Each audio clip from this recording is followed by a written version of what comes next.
Hello students, मैं चंद्र किशोर apex career classes में आपका स्वागत करता हूं। आज हम लोग मैथ्स की पहली क्लास शुरू करने जा रहे हैं और पहली क्लास में हम लोग जो शुरुआत करेंगे वो नंबर सिस्टम की शुरुआत करेंगे, क्योंकि बेसिक टॉपिक हमारा यही है। और नंबर सिस्टम शुरुआत करने का उद्देश्य यह है क्योंकि जो कि बेसिक कैलकुलेशन नंबर का जो नंबर्स कितने प्रकार की होती हैं, नंबर्स कौन कौन सी होती हैं, नंबर को हमने कितने भागों में बांटा है, उनका यूज कैसे किया जाता है पूरे मैथ में, वो सब कुछ किस में आएगा, नंबर सिस्टम में। तो जब हम शुरुआत करने चले नंबर सिस्टम का, तो स्टार्ट करते हैं नंबर सिस्टम। देखिए भाई, नंबर सिस्टम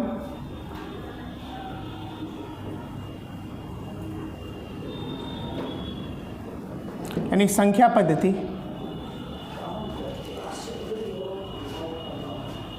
क्या होती है, पहले हम इसे समझते हैं। संख्याओं को हमने कितनी भागों में डिवाइड किया है, संख्याएं कितनी प्रकार की होती हैं, उन सभी संख्याओं को रिप्रेजेंट करने का जो सिस्टम होता है, रिप्रेजेंट का मतलब उन्हें प्रस्तुत करने का जो सिस्टम होता है, उसी को हम कहते हैं नंबर सिस्टम यानी संख्या पद्धति। अब बात करते हैं संख्याएं होती कितनी प्रकार की हैं, यानी संख्याओं को हमने कितने सिस्टम के अंतर्गत बांटा है। तो यहाँ पे हम पढ़ेंगे संख्याओं को हमने 4 सिस्टम के अंतर्गत डिवाइड किया है। जैसे पहला होता है हमारा डेसिमल सिस्टम, इसे हिंदी बोलते हैं दशमलव पद्धति। दूसरा होता है हमारे पास बाइनरी सिस्टम, इसे हिंदी बोलते हैं द्विआधारी पद्धति। लेकिन अभी तक जितनी भी बार ये क्वेश्चन पेपर में पूछा गया है उसमें इसे द्विआधारी ना बोलकर इसे बाइनरी सिस्टम ही बोला गया है। तो हो सकता है आगे कभी अगर द्विआधारी आ जाए तो इसलिए मैं बता देता हूँ, लेकिन द्विआधारी कभी नहीं पूछा जाएगा, आपको बाइनरी को बाइनरी ही क्या कहा जाएगा। तीसरा आता है हमारे पास ऑक्टा डेसिमल सिस्टम, इसे हिंदी बोलते हैं ऑक्टा मानी क्या होता है अष्ट दशमलव पद्धति। लेकिन इसके ऊपर केवल एक बार ही प्रश्न बना है, ऑक्टा को हम क्या बोलते हैं, ऑक्टा ही बोलेंगे, हिंदी में इसके ऊपर कभी नहीं पूछा जाएगा, आपको ऑक्टा को ऑक्टा ही पूछा जाएगा, ठीक है ना। एक चौथा होता है हेक्सा डेसिमल सिस्टम। तो अब बात करते हैं हम दशमलव पद्धति में कौन कौन सी अंक होते हैं, यानी कौन कौन सी डिजिट होती हैं। तो आपको याद रखना है दशमलव पद्धति में यानी डेसिमल सिस्टम में 0, 1, 2, 3, 4, 5, 6, 7, 8, 9, 0 से लेकर 9 तक के जो अंक होंगे वो किस में हो जाएंगे, दशमलव पद्धति में। अगर मैं इसमें अंकों की बात करूं कितने डिजिट्स होंगे, तो आप कहोगे इसमें 10 डिजिट्स होंगे, क्योंकि 1 से लेकर 9 तक 9 हो गए, एक 0 हो गया, टोटल डिजिट्स कितने हो गए, यानी टोटल अंक कितने हो गए हमारे पास 10। बेसिक चीज़ें जानना इसलिए ज़रूरी है क्योंकि जो आगे के नंबर सिस्टम के सवाल बनेंगे, अगर आपको बेसिक पता नहीं होगा तो आप सवाल आगे नहीं सॉल्व कर पाओगे, ठीक है ना। तो देखो आगे बात करते हैं द्विआधारी पद्धति यानी बाइनरी सिस्टम।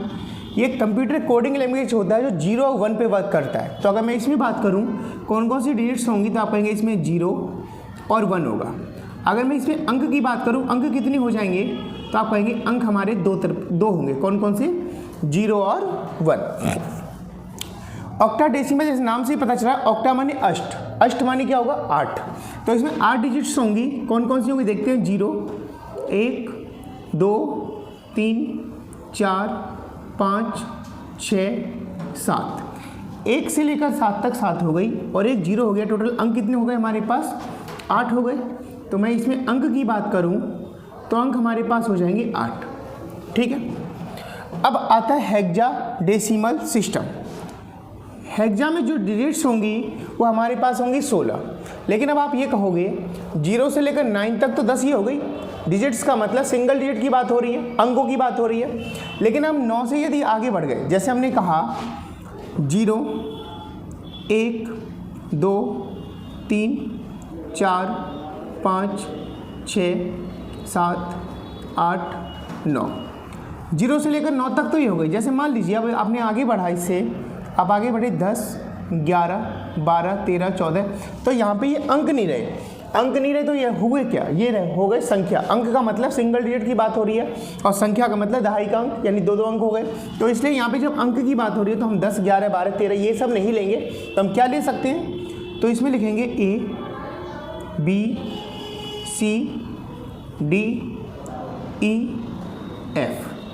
जैसे आपने देखा 10 डिजिट्स तो ये हो गए और A से लेकर F तक ये हो गए 6, टोटल कितने हो गए 16। तो इसमें अंकों की संख्या कितनी होगी 16। ये आपको याद रखना है कि इसमें कितने अंक हैं और कौन कौन से अंक हैं, क्योंकि सवाल पूछा जाता है दशमलव पद्धति में कितने अंक हैं, तो आप सीधा याद रखना है 10 होंगे 0 से लेकर 9 तक। बाइनरी में कितने होंगे 2, 0 और 1। ऑक्टा में कितने होंगे 8, 0 से लेकर 7 तक। और हेक्सा में कितने होंगे 16, 0 से लेकर 9 तक और A से लेकर F तक। अब हम इसी में आगे बढ़ेंगे। देखिए अब हम लोग यहाँ पे बात करें चल रहे हैं दशमलव पद्धति को लेकर।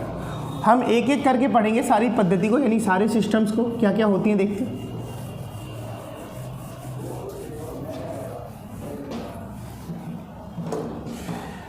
देखिए दुनिया की सारी संख्याएं जो मिलकर बनी होती हैं वो इन दशमलव पद्धति के अंकों से मिलकर बनी होती हैं। अब यहाँ पे कुछ भी संख्या ले लिए, जो मन चाहे वो आप वो बना लो। तो मैंने यहाँ से एक संख्या का निर्माण कर दिया, एक संख्या लिखा मैंने, संख्या कुछ भी हो सकती है। क्या हुआ देखिए, मैंने एक संख्या बना दी 8, 1, 4, 7। संख्या को तो कुछ भी हो सकती है। तो मैंने दशमलव पद्धति के अंकों को मिलाकर एक संख्या का निर्माण कर दिया। अब संख्या में क्या क्या पूछा जा सकता है उसकी बात करते हैं। देखिए संख्या में केवल 2 तरह के प्रश्न बन सकते हैं। कौन कौन से? एक होता है स्थानीय मान,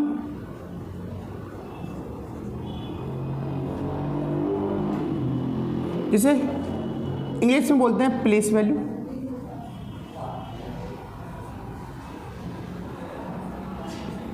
और एक होता है जातीय मान,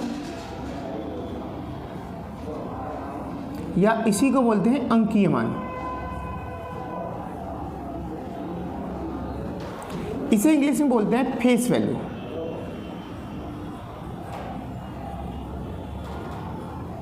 तो देखिए क्या होता है, पहले हम बात करेंगे स्थानीय मान क्या होता है।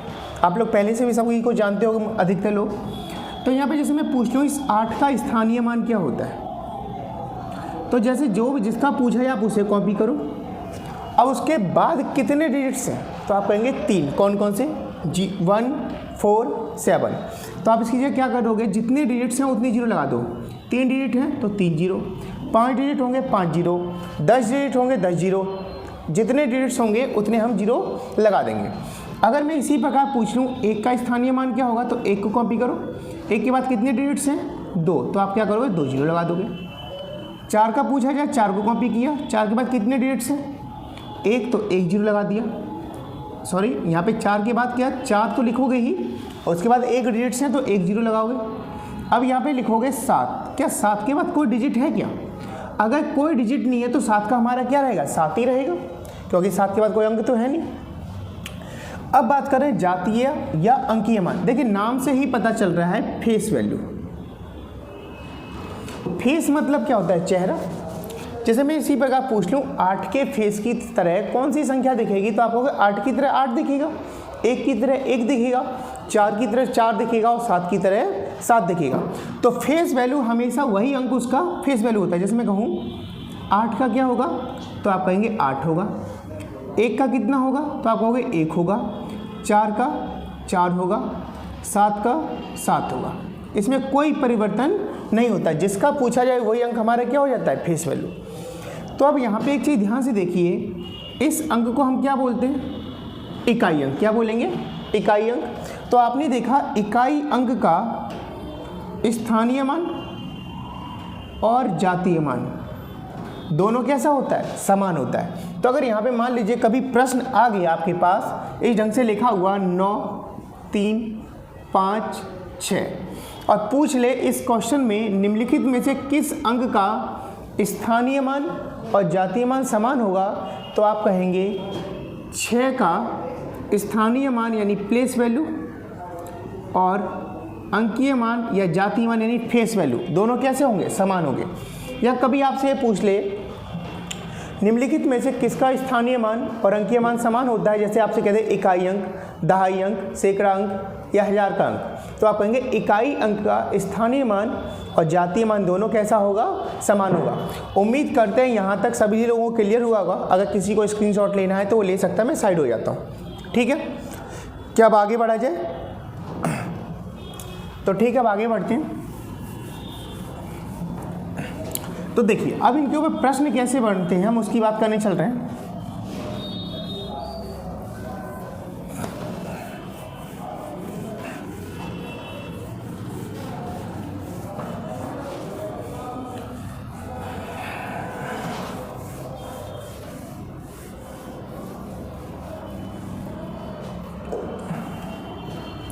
आगे बढ़ते हैं हम लोग। जैसे अब यहाँ पे अगला पॉइंट आता है स्थानीय मानों का योग ज्ञात कीजिए।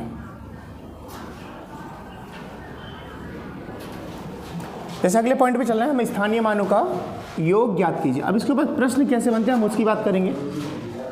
जो पहला मैं एग्जाम्पल देने जा रहा हूँ, ये एग्जाम्पल इतने सिंपल एग्जाम्पल कभी भी पेपर में नहीं पूछे जाते, बस समझाने के लिए मैं आपको बता रहा हूँ। जैसे यहाँ पे एक एग्जाम्पल लिखा मैंने 7, 1, 8, 4, और मैं आपसे पूछ लूँ यहाँ पे, चलिए और संख्या आगे बढ़ाते हैं। यहाँ पे लिख दिया 5, 7। मैं आपसे पूछ लूँ इसमें 7 के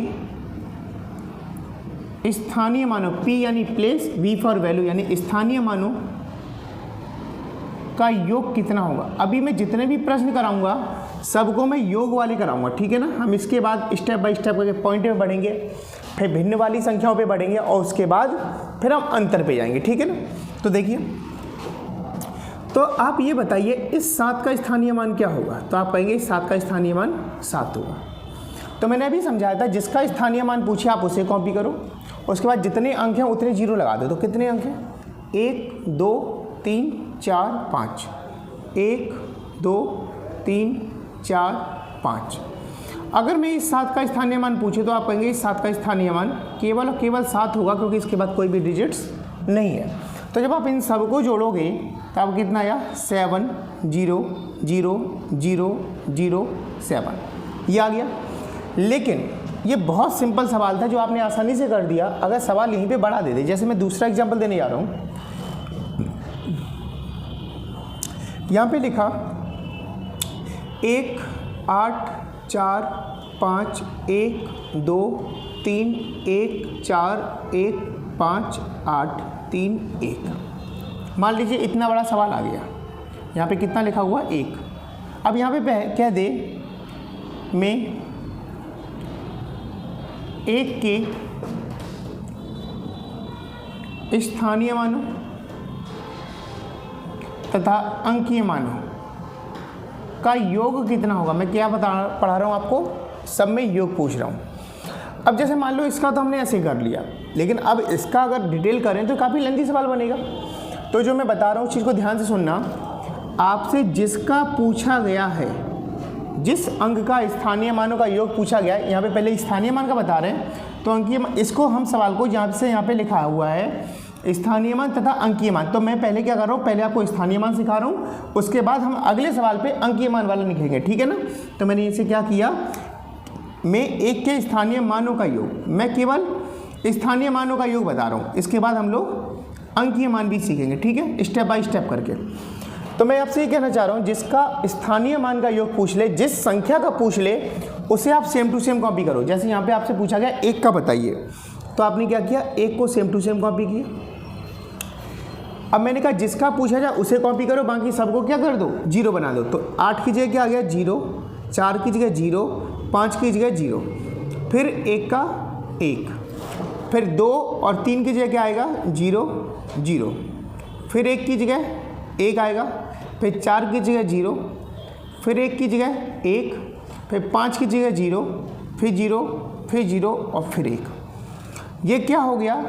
1 के स्थानीय मानों का योग। तो हम जो इतना बड़ा सब कुछ कर रहे हैं, हमें इतने करने की आवश्यकता नहीं है। जैसे मैं एक और एग्जांपल देने जा रहा हूँ।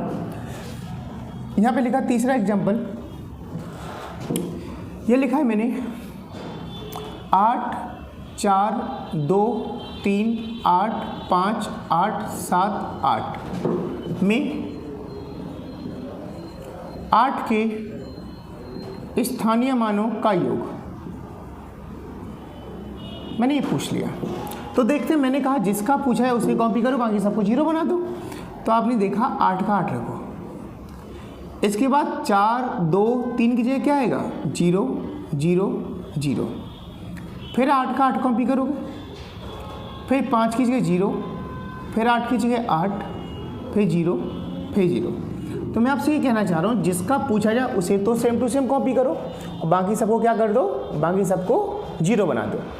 जैसे मैं एक और एग्जांपल देने जा रहा हूँ, ध्यान समझना। यहाँ पे जैसे भी मैं एक अंक का पूछा हूँ, एक से ज़्यादा भी तो अंक पूछा जा सकता है। जैसे ध्यान से देखिएगा, यहाँ पे लिखा 2 1 4 2 1 8 7 2 5 6 8। मैंने पूछ लिया है मैं 2 तथा 8 के स्थानीय मानों का योग कितना होगा? देखते हैं। तो मैंने कहा जिसका पूछा जाए उसे कॉपी करो, बाकी सबको क्या कर दो? 0 कर दो। तो देखिए 2 का पूछा गया तो 2 को 2 रखो, और किसका पूछा गया? 2 के अलावा 8 का। तो मैं क्या कहना चाह रहा हूँ, जिसका पूछा जाए उसे सेम टू सेम कॉपी कीजिए, तो बाकी सबको क्या कर दो? 0 बना दो।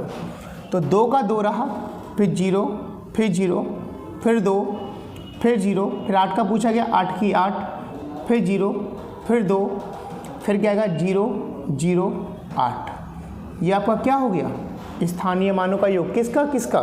2 और 8 का। बात क्लियर हो पाई नहीं हो पाई बताइए? अगर यहाँ तक किसी को कोई समस्या है तो कमेंट बॉक्स में लिख के डाल देना। तो इससे आगे हम लोग नेक्स्ट क्लास में मैं इस चीज़ को आपको एक्सप्लेन करूँगा। तो क्या अब इससे आगे बढ़ा जाए? अगर किसी भाई को स्क्रीनशॉट लेना है तो आप स्क्रीनशॉट ले सकते हैं। मैं साइड में हट जाता हूँ, ठीक है भाई।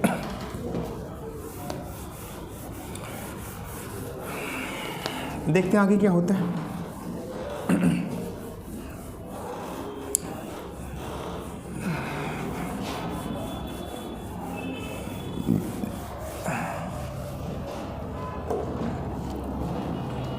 जैसे देखिए नेक्स्ट एग्जांपल की तरफ बढ़ते हैं हम लोग। जैसे मैंने यहाँ पे लिखा है कि एग्जांपल मैंने लिखा है यहाँ पे 3 1 4 2 5 3 1 3 में 3 के प्लेस वैल्यू, P यानी प्लेस, V फॉर वैल्यू यानी स्थानीय मान, तथा F यानी फेस और V माने वैल्यू। फेस वैल्यू का मतलब जातीय मान या अंकीय मान का योग कितना होगा, ये मैंने कहा है। तो देखिए मैंने इस बार 3 के स्थानीय मान और 3 के ही जातीय मान का योग पूछ लिया। अगर मैं आपसे ये पूछूं 3 के स्थानीय मान का योग क्या होगा, केवल आप मुझे ये बताइए। तो बताओ सभी लोग बोलो। आप कहोगे जिसका पूछा है उसे सेम टू सेम कॉपी कीजिए, बाकी सबको क्या कर दें? 0 बना दें। जैसे यहाँ पे लिखा है मैंने 3 0 0 0 0 3 0 3। तो ये किसका योग निकला है? ये निकला है स्थानीय मानों का योग। किसका निकला है? स्थानीय मानों का योग। अभी हमारे पास जातीय मान का योग रह गया है, तो मैं इस पर अभी लौटूंगा। इससे पहले एक चीज़ और समझो। जैसे मैंने यहाँ पे क्या किया है, 5 5 5 5 और मैंने लिख दिया ये 102 बार लिखा हुआ है। 5 कितनी बार लिखा हुआ है? 102 बार लिखा हुआ है। तो अगर मैं आपसे पूछूं या मैं आपसे ये कहना चाहूँ कि प्रत्येक 5 का स्थानीय मान अलग होगा या नहीं होगा, तो आप कहेंगे हाँ बिल्कुल होगा, प्रत्येक 5 का स्थानीय मान अलग होगा। लेकिन मैं अगर आपसे ये कहूँ क्या प्रत्येक 5 का अंकीय मान अलग हो सकता है क्या? तो आप कहोगे नहीं, अंकीय मान कभी अलग नहीं हो सकता, क्योंकि चाहे 5 102 बार लिखा हो या 1002 बार लिखा हो, 5 हमेशा 5 ही रहेगा। अंकीय मान कभी भी फर्क किसी पर नहीं पड़ता। जैसे यहाँ पे 5 लिखा हुआ कितनी बार? 102 बार। तो क्या 5 को 102 बार लिखने से 5 के 10 बन जाएगा क्या? नहीं बनेगा, 5 तो 5 ही दिखेगा। तो मैं ये कहना चाह रहा हूँ अंकीय मान हमेशा सेम वही होता है, अंकीय मान पे कोई परिवर्तन नहीं होता। तो मैंने 5 का यहाँ पे कितना पूछा है मैंने? 3 का। किसका पूछा है मैंने? 3 का। तो 3 का अंकीय मान क्या होगा? 3 ही होगा। अब आपसे पूछा है इसका योग बताइए, तो योग कितना होगा? आप कहेंगे 6 0 3 0 0 0 0 3। उम्मीद करता हूँ ये बात सभी को समझ में आई होगी। इससे आगे हम लोग नेक्स्ट सवाल की तरफ बढ़ते हैं। जैसे मैं इसके ऊपर 1-2 सवालों कराता हूँ, फिर पॉइंट वाले क्वेश्चंस पे आएंगे, और इस बार रेलवे में काफ़ी सवाल इसके ऊपर पूछे गए थे, उसकी ही बात करेंगे। देखिए, जैसे यहाँ पे दूसरा एग्जाम्पल लिखने जा रहा हूँ मैं। यहाँ पे लिखा 7 1 4 5 7 2 1 7 8 7 में 7 के स्थानीय मानों यानी प्लेस वैल्यू तथा जाति मान यानी फेस वैल्यू का योग कितना होगा? का योग कितना होगा? तो मुझे आप ये बताइए स्थानीय मान का योग कितना होगा? तो आप कहेंगे 7 0 0 0 7 0 0 7 0 7, क्योंकि मैंने कहा जिसका स्थानीय मान पूछा जाए उसे सेम टू सेम कॉपी करो और बाकी सबको क्या कर दो? 0 कर दो। और फेस वैल्यू तो हमेशा एक बार ही काउंट होगी, तो 7 का क्या रहेगा? 7 ही रहेगा। जैसे आप इन सबको जोड़ोगे तो कितना है? 14 7 0 0 7 0 0 0 7। बात क्लियर हो पाया सभी को? क्या इससे आगे बढ़ा जाए? तो ठीक है, फिर इससे आगे बढ़ते हैं अगले सवालों की तरफ और दशमलव वाले क्वेश्चंस की तरफ, ठीक है ना?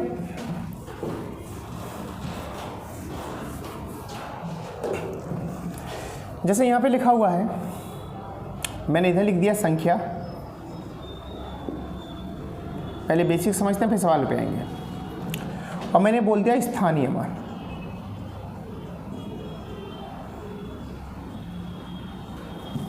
मैं जितनी भी संख्या ले रहा हूँ सब में मैं 4 का स्थानीय मान पूछूंगा। मैं एक ही संख्या इसलिए ले रहा हूँ क्योंकि आपको आसानी समझ में आ जाए, ठीक है ना? तो देखते हैं, मैं जितने भी पूछूंगा सब में 4 के स्थानीय मान पूछूंगा। जैसे मैंने एक एग्जांपल लिखा यहाँ पे लिखा 4। अगर मैं यहाँ पे पूछ लूँ 4 का स्थानीय मान क्या होगा, तो आप कहोगे 4 का 4 ही होगा। लेकिन अगर यहाँ पे दशमलव लगा दूँ, जैसे यहाँ पे मैंने लिख दिया इस ढंग से 0.4, तो अब मैं पूछ लूँ 4 का स्थानीय मान क्या होगा, तो अगर ये पॉइंट दशमलव नहीं दिया होता तो आप कहते 4 का 4 ही होता। या अगर मैं दशमलव ना देकर यहाँ पे लिखता 4 5 यानी 45 लिखता, तो आप कहते इसका स्थानीय मान 4 का 40 होता। लेकिन मैंने क्या किया, इस 5 को हटाकर 4 से पहले एक दशमलव लगा दिया। तो आप मुझे ये बताइए दशमलव और 4 के बीच में, दशमलव और 4 के बीच में कोई अंक है क्या? तो आप कहेंगे नहीं है। तो इसका क्या होगा? इसका स्थानीय मान 0.4 का 0.4 ही रहेगा। इस पर कोई परिवर्तन नहीं होगा। जैसे यहाँ पे मैं एक और एग्जांपल लिखूँ 0.24, तो मैं पूछूं अब इस 4 का स्थानीय मान बताइए, क्योंकि मैं सब में 4 का ही पूछ रहा हूँ। तो आप कहेंगे दशमलव और 4 के बीच में एक अंक होगा। कौन सा अंक है? 2। तो मैंने कहा था जिसका स्थानीय मान पूछा जाए उसे तो सेम टू सेम कॉपी करो और बाकी सबको 0 बना दो। तो दशमलव और 4 के बीच में एक अंक है, तो एक अंक का मतलब क्या होगा? 0, और ये 4 का 4। जैसे मैं एक और एग्जाम्पल समझाऊँ, 0.5894, मैं सब में किसका पूछ रहा हूँ? 4 का। तो मुझे आप ये बताओ दशमलव और 4 के बीच में कितने अंक हैं? 3। तो आप यहाँ पे क्या करोगे? 3 0 लगा दो, 0.00004। तो ये किसका स्थानीय मान आ गया? 4 का। जैसे मैं एक और एग्जांपल लिखूँ, यहाँ पे लिखा 0.7845। अब मैं पूछ लूँ इस 4 में किसका मैं पूछ रहा हूँ? सब में 4 का ही स्थानीय मान पूछा है। तो आप लिखोगे 0.7 की जगह क्या आ जाएगा? 0 आ जाएगा। फिर 8 की बजाय 0, फिर 4 और फिर 0। अब मैं आपसे ये कहना चाह रहा हूँ, यहाँ पे जो ये वाला 0 लिखा हुआ है तो क्या ये लिखना ज़रूरी है क्या? जैसे मैं एक एग्जांपल समझाऊँ, यहाँ पे लिखा है 0.4 और एक एग्जांपल लिखा है मैंने 0.40। तो क्या इन दोनों में कुछ फ़र्क है? तो आपको कुछ भी फ़र्क नहीं है। तो मैं ये कहना चाह रहा हूँ, चाहे आप इस 0 को रखो या हटा दो, कोई फ़र्क, सवाल पे कोई फ़र्क नहीं पड़ेगा। तो उसी आधार पे चाहे आप इस 0 को रखिए या हटा दी, इससे कोई फ़र्क नहीं पड़ेगा। अब हम लोग बढ़ते हैं सवालों पर, ठीक है ना? इतनी बात सभी को क्लियर है? ठीक है फिर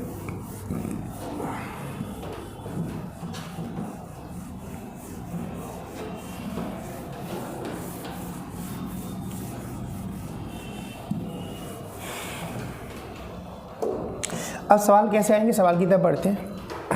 जैसे पहला सवाल लिखा मैंने 1 8 4 3 1 5 6 1 दशमलव 2 1 5 1 में 1 की स्थानीय मानों का योग कितना होगा? तो देखते हैं। अगर मान लो कुछ देर के लिए इसमें दशमलव है ही नहीं, मैंने क्या कहा, ये दशमलव है ही नहीं, दशमलव था कहाँ पे? इस 2 से पहले। तो आप स्थानीय मान का योग कैसे निकालते? तो मैंने कहा था जिसका पूछा जाए उसे सेम टू सेम कॉपी कर लो। जैसे 1 का पूछा है तो 1 0 0 0 1 0 0 1 फिर 0 फिर 1 फिर 0 फिर 1 यही तो होगा। अब आपने देखा 2 से पहले दशमलव था, कितने अंक से पहले था? 4 से पहले। तो आप भी क्या करोगे, 4 अंक से पहले यहाँ पे दशमलव लगा दोगे, तो यही क्या हो गया, 1 के स्थानीय मानों का योग। बात क्लियर हो पाया?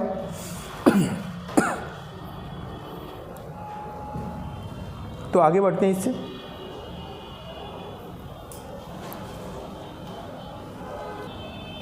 ठीक है, देखिए आगे बढ़ते हैं। ये क्वेश्चन सभी को समझ में आया होगा। मैं इसके ऊपर 3-4 एग्जाम्पल समझाऊंगा और फिर फ्रैक्शन वाले सवाल पे आएंगे और स्थानीय मान को आज हम समाप्त करेंगे, ठीक है ना? जैसे यहाँ पे मैंने एक एग्जाम्पल और लिखा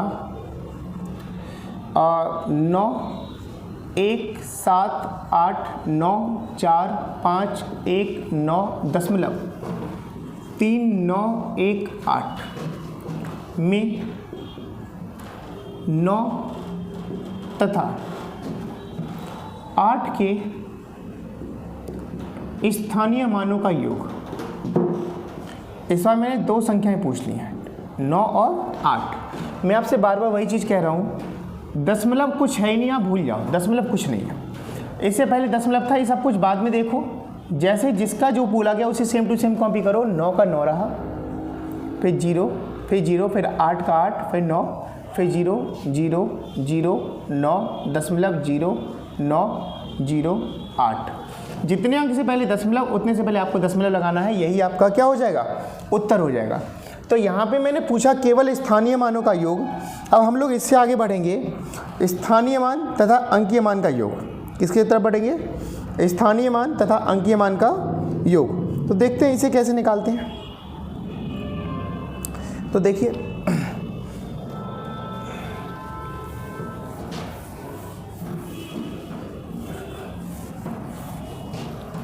जैसे मैंने एक एग्जांपल और लिखा है यहाँ पर, एग्जांपल नंबर 3 7 1 4 5 10। यहाँ पे 7 और संख्या बड़ी करते हैं, 2 7 1 8 7 में, या इसमें दशमलव वाली की बात करें तो दशमलव और लगा ही देते हैं, ठीक है ना?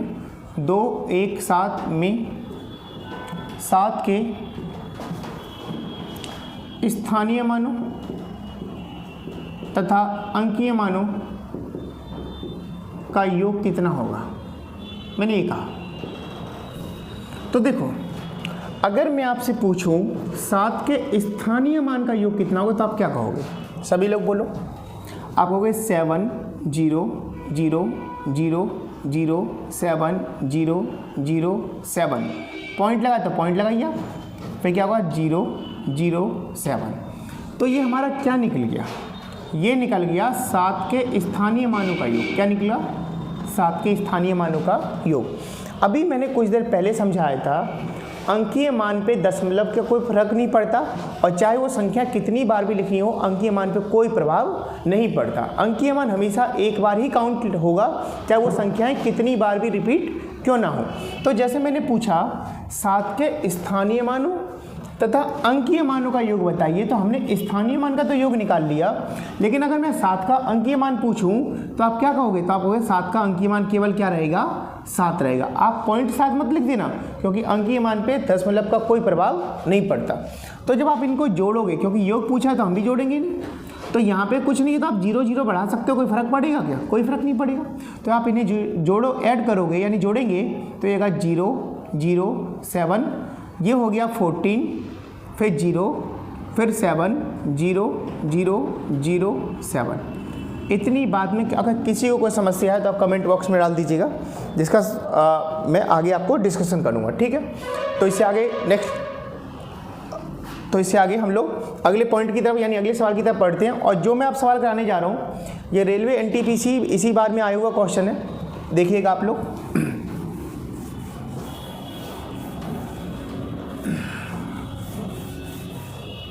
जैसे सवाल ये था हमारे पास, क्वेश्चन ये था हमारे पास जो रेलवे में आया हुआ था, RRB एनटीपीसी लिख लो।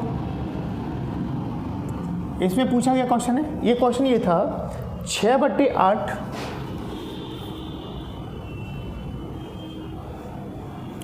6/8 में आपसे पूछा गया था 5 के, और 6/25 में, और 6/25 में 4 के